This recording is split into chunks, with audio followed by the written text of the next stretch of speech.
Dès le principe de sa vie publique, Jésus est désigné comme le serviteur de Dieu, qui prend sur lui le péché des hommes.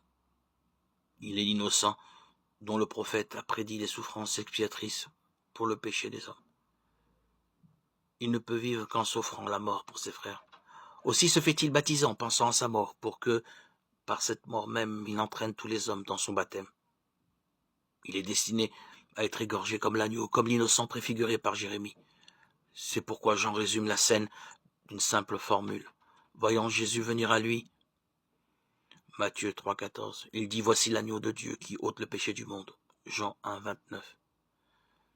Cette révélation se dessine sur le fond d'un conflit entre Jean et les pharisiens, prélude à la rupture définitive qui s'instaurera entre ces derniers et Jésus.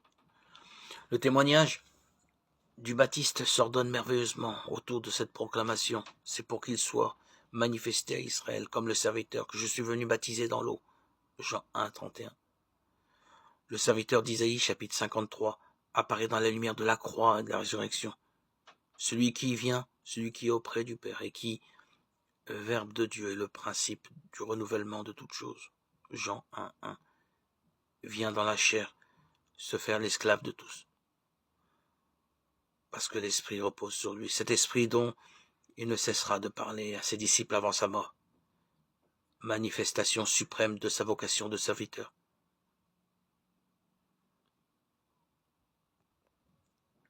Il apparaît déjà, dès le baptême, comme celui qui dirigera son peuple par son esprit.